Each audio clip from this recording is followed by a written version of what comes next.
आदाब, मैं हूं सफदर रिजवी। आप देख रहे हैं लाइव एक्सप्रेस चैनल। आपसे गुजारिश है कि इस चैनल को सब्सक्राइब करें, लाइक करें, शेयर करें और कमेंट करें। अब देखें एक अहम खबर। अमेठी की मुंशी मुजफ्फर हुसैन करबला आज मुसीबत में है, इसलिए वो इस करबला को बचाने के लिए आवाज दे रही है। आप पूछेंगे किन लोगों को आवाज दे रही है? वो आवाज दे रही है वक्फ बोर्ड के चेयरमैन अली जैदी को। वो आवाज दे रही है वक्फ बचाने का दावा करने वाले मौलाना कल्बे जवाद को। वो आवाज दे रही है सबसे पहले कदम उठाने वाले मौलाना सैफ अब्बास को। वो आवाज दे रही है मरम्मत का काम करवाने वाले सामाजिक कार्यकर्ता बहार आलम और सैयद फैजी को। वो आवाज दे रही है वहां जाने वाले और उसका हाल जानने वाले अल्लामा जमीर नकवी और मौलाना यासूब अब्बास को। वो आवाज दे रही है मौलाना कुम्मी को कि आओ मेरा हाल सुनो, मुझ पर कितने मजालिम हो रहे हैं, मुझे किस तरह से शहीद किया जा रहा है, मुझ पर किस तरह से कब्जा करने की कोशिशें की जा रही हैं, मुझे कौन लोग बेच रहे हैं, मुझे आजाद कराओ। और यहां पर आकर उसी तरह से इस करबला को आबाद करो जिस तरह से इस करबला को आजाद करने का हक। लेकिन वहां की पार्षद जो शुरू से इसके रखरखाव देखभाल में दिलचस्पी लेती रही हैं, वो तो मैदान में खड़ी हैं, जिसकी वजह से उन पर मुकदमे भी हुए हैं और पुलिसिया कार्रवाई भी हुई है। हम इसकी पूरी तफसील आपके सामने पेश करेंगे। हम इस मामले में पार्षद से भी बातचीत करेंगे और सामाजिक कार्यकर्ता बहार आलम से भी बातचीत करेंगे जो कभी आगे आगे थे। अब हमें समझ में नहीं आ रहा है कि ये सब के सब खामोश बैठ गए हैं और वक्फ बोर्ड पूरी तरह से चुप्पी साधे हुए है। मौलाना कल्बे जवाद दूसरे प्रोग्राम तो कर रहे हैं, लेकिन उन्हें इस करबला को बचाने की कोई फिक्र नहीं है। हमारे साथ बहार आलम साहब हैं। हम जानना चाहेंगे बहार आलम साहब, आप कभी बहुत आगे बढ़ के उस करबला को सुधारने के लिए, बचाने के लिए मरम्मत वगैरह करवा रहे थे। आप किससे डर के आप चुपचाप से खामोश बैठ गए हैं? ना आप जा रहे हैं, ना फैजी साहब जा रहे हैं, ना आपके साथ दूसरे लोग जो गए थे वो कोई नहीं जा रहा है और करबला बर्बाद हो रही है और ऐसा लग रहा है कि अब उसे कब्जा करने वाले कब्जा कर लेंगे। बिल्कुल आप सही कह रहे हैं। और हम लोग जो दिलचस्पी से लगे थे, मौलाना सैफ अब्बास साहब, यासूब अब्बास साहब भी लगे हुए थे उसमें। और जब सबको मालूम हुआ कि वहाँ नई करबला निकली है भी, तो हम लोग वहाँ पे पहुंच गए थे। और पहुंच के वहाँ जब गए हैं तो बहुत भीड़ थी, वहाँ पे हजारों लोग थे। लोगों ने हमसे ये कहा कि यहाँ के ऊपर जो है थोड़ा सा मरम्मत का काम हो जाए, क्योंकि अंदर करबला के अंदर जो है जंगली जानवर आके बैठ जाते हैं। और लोगों ने बताया कि यहाँ नीलगाय भी अंदर बैठी हुई थी करबला के अंदर एक दिन। और तमाम जहाँ लोग ऊपर गए देखा वाला, तो वहाँ तमाम बेलचे, हथौड़े और सामान रखा हुआ था, दीवार खोदने वाला पड़वे सब वहाँ रखा हुआ था। तो हमने देखा था मीनारें भी कटी हुई थी नीचे से, जड़ से मीनारें आधी आधी काट दी गई थी। ऐसा लग रहा था कि जैसे पूरी मीनारें काट के मीनार पूरी समेत गिरा दी गई। हम नीचे उतर के आए, फिर अंदर लोगों से कहा था है इसमें दरवाजे हम लगवा दे रहे हैं और जो साइड के गुम्बे की दीवार उठवा देंगे। 8 दर थे, 8 उसके 8 दर है। सही 8 दरों में हमने कहा 4 में गुम्बे वाली दीवार उठवा देंगे और 4 में दरवाजे लग जाएंगे, सही, जिससे सेफ्टी हो जाएगी वहां ऊपर। तो फैजी भी मेरे साथ आ गए, फैजी ने इसमें थोड़ा बहुत पैसा मिलाया हमारे साथ। फिर बाद में हमने वहाँ पे सबमर्सिबल पंप की बोरिंग करा दी। हालांकि उसमें हमने लगवाया हैंडपैप है, कभी भी सबमर्सिबल पंप लग सकता है।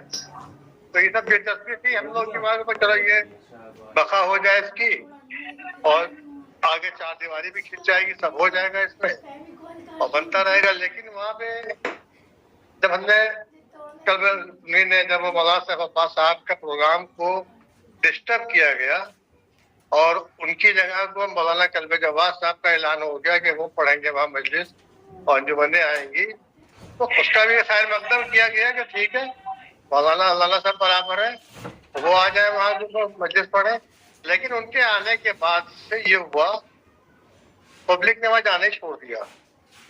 ये एक अजीब कश्मकश वाली बात थी कि उनके आने के बाद से ऐसा क्यों हो गया। जब तक सैफ अब्बास साहब, यासूब अब्बास साहब और दीगर उलमा वहां जा रहे थे, पब्लिक खूब जा रही थी, और इनके जाने के बाद जैसे एकदम स्टॉप लग गया।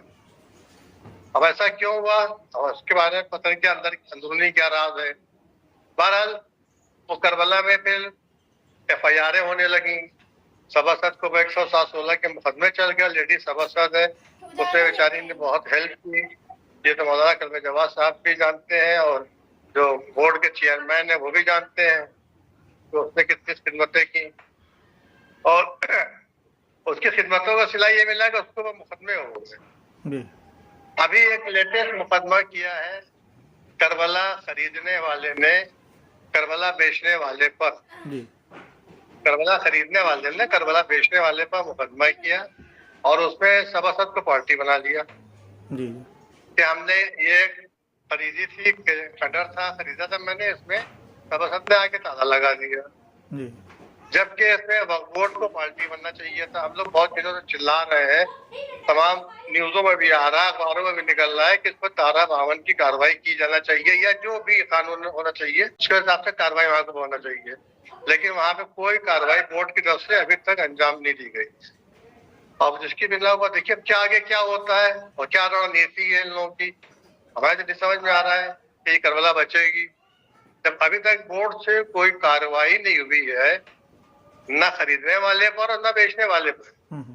जबकि दोनों के खिलाफ FIR होना चाहिए थी बोर्ड की तरफ से और उनपे मुकदमा करना चाहिए। इसका मुकदमा बॉडी में चलता। देखिए मुझे जो सुनने में आया है वो सुनने में ये आया है कि इन्हीं की मिली भगत की वजह से वहां पे बदमाशियां हो रही हैं, गुंडे जा रहे हैं और सभासद को भी परेशान कर रहे हैं। क्योंकि पीछे तो ये है, बेचने वाले यही लोग हैं वक्फ बोर्ड के, इन्हीं लोगों का नाम आ रहा है। हमने जो सुना है कितना सही है कितना नहीं सही है वो एक अलग बात है और शायद आपने भी सुना हो। नहीं, मैंने भी सुनी है ये बात कि सभासद को ज्यादा परेशान किया जा रहा है कि ये बीच से हट जाए। हाँ, ये बीच से हट जाए तो वहां पे कोई रास्ता बचेगा नहीं।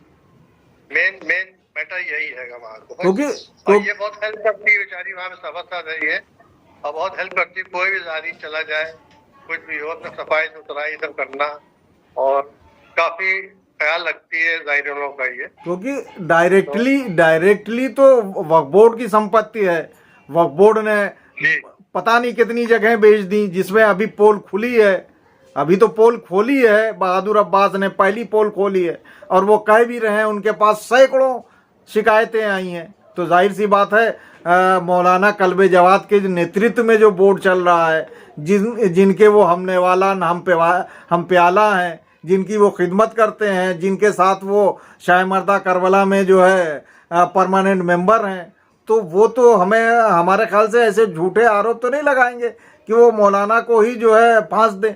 तो जो कह रहे हैं बहादुर अब्बास सही कह रहे हैं। इसका मतलब ये कि इसमें अली जैदी जो चेयरमैन है उनका कोई ना कोई रोल है, इन लोगों का कोई छुपा हुआ एजेंडा है जिसकी वजह से लग रहा है कि कौम को ये इस करबला से हाथ धोना पड़ जाएगा। ये करबला देखिए कौम को वापस मिलना नामुमकिन है, क्योंकि बोर्ड का रोल जो है इसमें अच्छा नहीं है।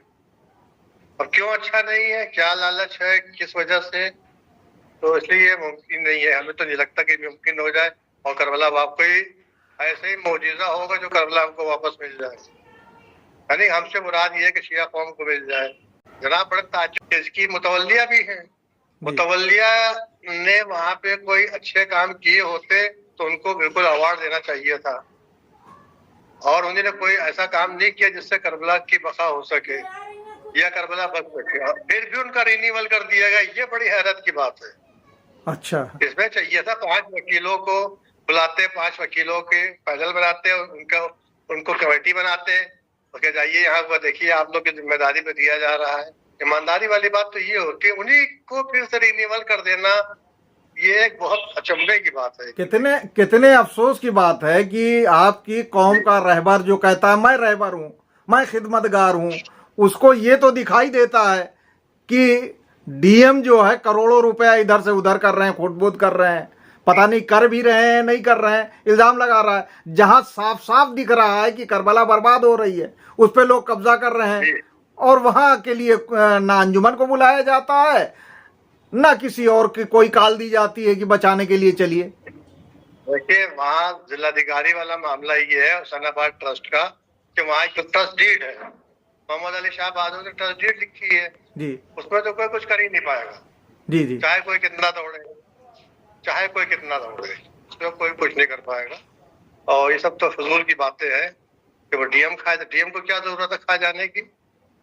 डीएम के पास कोई चीज की कमी होती है क्या? होता नहीं है, नहीं, सरकारी सोचने वाली अधिकारी बात है। डीएम तो खाने वालों पे कंट्रोल करता है, डीएम खाता थोड़ी ना सारा है। पैसा जो है, इसका सारा पैसा जो है बैंक में जाता है। जी, बैंक से तनख्वाह वहाँ के वर्करों को मिलती है, एक एक पाई का आना पाई का हिसाब होता है, ऑडिट होता है, और आप इल्जाम उस पर लगा रहे, जहाँ वहां इल्जाम लगाए जहाँ ऑडिट ही नहीं होता है, तब तो मुनासिब है भाई।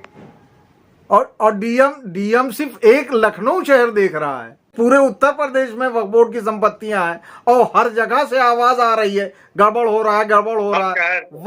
वहां के लिए कोई कार्रवाई नहीं हो रही है, डीएम को जो है सूली पे चढ़ाने के लिए मीटिंगें कर रहे हैं। ये देखिए जब मौलाना कल्बे जवाद साहब किबला से कुछ थोड़ी सी मिस्टेक हुई है, उन्होंने पहले जब जलसे किए थे, हम भी जलसों में जाते थे, शाहना भी रहते थे, उन्होंने ऐलान किया था कि मैं जब बोर्ड मेरे हाथ में आ जाएगा तो वहां पे चेयरमैन एक आलिम दीन होगा जी, जिसको शरअ के बारे में सब चीजें मालूमात हो कि कहाँ गुनाह है कहाँ सवाब है, ठीक है। और दूसरी बात उन्होंने ये कही थी कि जितनी भी लखनऊ में अंजुमने हैं या हर शहर की जहाँ जहाँ अंजुमने हैं, मैं सबको वहीं के वफ्द दे दूंगा, हर अंजुमन के हवाले एक वफ्द कर दूंगा, ताकि वफ्द की बका भी होती रहेगी और अंजुमन पूरी उसमें देखभाल भी करेगी। हुआ इसके विपरीत, ना वहां पे कोई आलिम दीन बने चेयरमैन और ना किसी अंजुमन को वफ्द दिया गया जी। तो इसी से सब नाराज रहेंगे। नहीं, अब ये तो देखिए कमी है। अब जब चुनाव होने वाला है तो अंजुमनी वाले याद आ रहे हैं, उनको मीटिंग के लिए बुलाया जा रहा है। लग रहा है एक बार फिर जो है अंजुमन वालों को बेचने की तैयारी है बेवकूफ बना के। देखिए आदमी दूध का जला मट्ठा फूक के पीता है। हाँ ये समझ लीजिए, दूध का जला मट्ठा फूक के पीता है। हम मानते हैं कि शिया वोट देंगे बीजेपी को, हम ये बात मानते हैं कि देंगे, लेकिन किसी के कहने से नहीं देंगे। ये अपने दिमाग से आदमी हटा दे कि हमारे कहने से वोट दे देंगे, ऐसा कुछ नहीं। ये तो आप काजी जफर रिजवी एडवोकेट की भाषा बोल रहे हैं। वो कहते हैं ना इनके पास वोट है ना सपोर्ट है। शिया तो इसलिए वोट देता है क्योंकि इन्होंने आजादारी में समर्थन किया है, हमारा आजादारी को खोल के करवा रहे हैं, इसलिए शिया वोट देता है और देता रहेगा। ये लालजी टंडन जी ने आजादारी हमारी खुलवाई थी, सब जानते हैं जी। पूरा उन्हीं ने इसका प्रोफार्मा बनाया था और प्रमुख सचिव को इसका सदस्य सरपरस्त बनाया था कमेटी का, और उसमें सारे फैसले हुए, तब ये आजादारी बहाल हुई है। 2 लोगों ने इसमें जान भी दी, बब्बू भोपाली और इन लोगों ने, दोनों लोगों ने वहां जान दी, इशरत अल्ताफ ने भी दी, 3 लोगों ने आत्महत्या की थी। उसी के बाद ही से सब आजादारी खुल रही है। लोग क्या बताएं, हम ज्यादा कुछ नहीं कहना चाहते कि कहाँ की रोशनी कहाँ चली गई जी, वो बात अलग है। दूसरे उलमा जब नहीं निकले तो क्या होगा, यही तो होगा। तो अमेठी की जो इतनी कदीम करबला है, अब जबकि आप लोगों के सामने सारे राज खुले हुए हैं, आप क्या कदम उठाएंगे इंडिविजुअली? आपसे मतलब आप हो गए, सैयद फैजी हो गए, या अल्लामा ज़मीर हो गए, क्योंकि आप सब पहले जा चुके हैं और उसके लिए काम कर रहे थे कि करबला को किसी तरह बचाया जाए। अब फिर एक बार करबला आप लोगों को बुला रही है, तो आप क्या करेंगे? देखिए, करबला बुलाएगी तो सराखों चले जाएंगे, करबला नहीं बुला रही है। और हम लोग कहाँ कहाँ की बचाएंगे ये बता दीजिए। हम लोग जिम्मेदार तो है नहीं, ना हमारे पास कोई ओहदा है ना पद है, चंबा के चेयरमैन बने बैठे हुए हैं, या कोई हम मौलवी हैं, या ऐसा तो कुछ है नहीं। हमारे में कोई शरई जो बात हमारे पर लागू नहीं हो रही है कि हम जाके बचाएं। इस पे लागू हो रही है वो देखें, पहले वो आवाज दे कि आइए बचाइए, तो हम लोग लबैक कर देंगे, आइए जल्दी, हम भी चल रहे हैं। यानी आप ना फतवा दे सकते हैं और ना चेयरमैन के रूप में 52 और 54 की कार्रवाई कर सकते हैं, FIR नहीं लिखवा सकते। उनके पास अधिकार है, उनके पास सारे अधिकार हैं। आप अपने अधिकार का इस्तेमाल करो। पब्लिक आपके साथ न खड़ी हो तो आप शिकायत करो। हाँ, अगर पब्लिक आपके साथ न खड़ी हो आपके इस काम करने के बाद, तो आप शिकायत कीजिए। लेकिन उनको तो बेचारे को जो सुनने में आ रहा है कि दुबई में होटल बनाने से फुर्सत नहीं मिल रही, उसका उद्घाटन करना है उन्हें जल्दी। अब इसके बारे में हमें नहीं है। अब हम जानना चाहेंगे पार्षद वारसुन से कि इस करबला को लेकर वहां पर क्या चल रहा है और उनके खिलाफ क्या क्या कार्रवाइयां की गई हैं। हमारा नाम वारसुन पार्षद, अमेठी नगर पंचायत। मतलब करबला तो पहले ही से, हमेशा से है। करबला बाप दादाओं के जमाने से हम लोग सुनते थे कि करबलाएं हैं। हाँ। तो ये यहाँ बदमाश और गुंडे कब से आने लग गए? ये जब से बिक गए, जब से कोई नहीं आता था, जब से सब लोग यहाँ जियारत के सुने कि बिक गई है, तो सब लोग अपना जो है जियारत के लिए आने लगे कि करबला है, करबला धार्मिक स्थल है, ये कहाँ बिक जाएगा। तो जब इसमें काम आम शुरू हुआ तो जो है जो लोग खरीदे हैं वो लोग हमेशा इस पे जो है आना जाना बनाए हैं, दबंगई दिखा रहे, गुंडाई कर रहे, मुकदमे लिखा रहे। वो हमारे खिलाफ मुकदमे लिखा रहे, उनको लिखाना चाहिए तो जो है सिया वक्फ बोर्ड को लिखाना चाहिए, जिसे वक्फ कहते हैं कि करबला वक्फ है, तो उन लोगों को लिखाना चाहिए।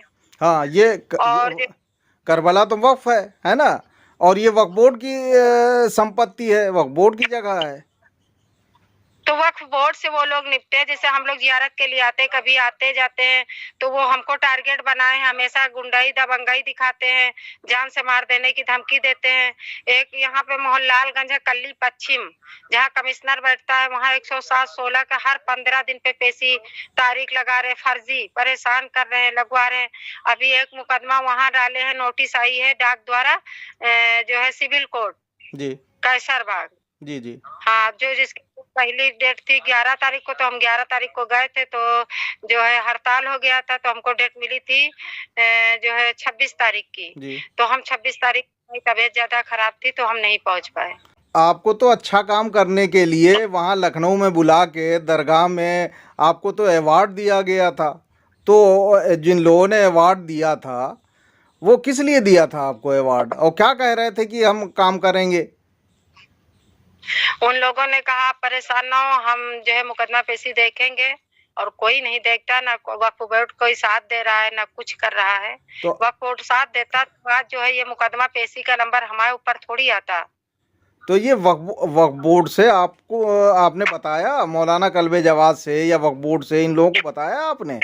हाँ, उन लोगों को हमने इत्तला किया था जब हम गए। अब जो कुछ जुल्म कर रहे हैं ये लोग, उसकी भी इत्तला भिजवा दी है? जी हाँ, भिजवाए हैं।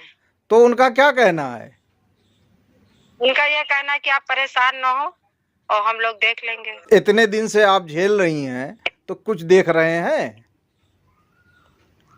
अभी कुछ भी नहीं देखा, और मुकदमे लिखते जा रहे हैं, वो लोग दबंगाई करते जा रहे हैं। अभी कुछ भी हमको वक्फ बोर्ड से कोई भी हमको जो है रिस्पांस नहीं मिला कि जो है हमको हमारे बचाव का दिखे, कि हमारे कोई बचाव के लिए कहीं पर जो है। आप तो खाली मौला की जगह से आपको हमदर्दी है इसलिए आप आती हैं जाती हैं, या कुछ काम करवाया है? जी, हम हमदर्दी के नाते काम कराए। हम विधवा महिला हैं, हमारे आगे पीछे कोई नहीं है, अब सिर्फ ये है कि यहाँ आने जाने के जियारत के उससे हम आए, तो जिसमें हमें इन लोगों ने फंसा दिया। यानी कम से कम जिसकी संपत्ति है, जिस वक्फ बोर्ड की ये संपत्ति है, उसको तो हमदर्दी होनी चाहिए थी कि वो आते, देखते, मुकदमे की पैरवी करते। जब 16 सफर से जब से वो लोग चले गए, वो लोग नहीं आए, वक्फ बोर्ड वाले कोई भी नहीं आए। तो जब वक्फ है तो उन लोगों को इस पे एक्शन लेना चाहिए। हम यही सोचते रहे कि जब करबला है, हजरत इमाम हुसैन का रोजा है तो है, कोई ले नहीं सकता। हम यही भैया सोचते रहे, हम ये नहीं जाने कि इतनी बात बढ़ जाएगी। अच्छा ये बताइए, जब आप लखनऊ गई थी, आपने ये सारी बातें उन लोगों को बता दी कि आपको धमकी मिल रही है, फोन पे धमकी मिल रही है, इस तरह से सारी चीजें बताया था। तो अली जैदी ने क्या कहा था, जो चेयरमैन है, उनको भी आपने बताया था? पता चला मुझे। अली जैदी से हमारी बात हुई थी, सलाम दुआ करे। हमने कहा भैया मुकदमे वो लोग लिखा रहे, कहीं परेशान न हो। हाँ। और परेशानी की बात नहीं है, और जो है सब काम शुरू है, बस यही हमको समझाए। अच्छा, आपको जो अवार्ड दिया गया था वो किस चीज के लिए दिया गया था? कि आप ये मुकदमे झेलिए, परेशानियां झेलिए, इसलिए दिया गया था? अब ये पता नहीं भैया वो क्या समझ के दिए। तो सुना है कि आप अवार्ड वापस करने वाली हैं उन लोगों की, भैया ये रख लो हमें। आपको जब करबला से हमदर्दी नहीं है तो भैया फिर क्या किया जाएगा? जब अवार्ड हम लेकर क्या करें? मुकदमे लिख रहे, धमकियां दी जा रही, यहाँ कोई दिखाई नहीं दे रहा है, फायदा क्या है? हम अकेले कब तक जो है यहाँ झेलेंगे? आपसे गुजारिश है कि इस चैनल को सब्सक्राइब करें, लाइक करें, शेयर करें और कमेंट करें।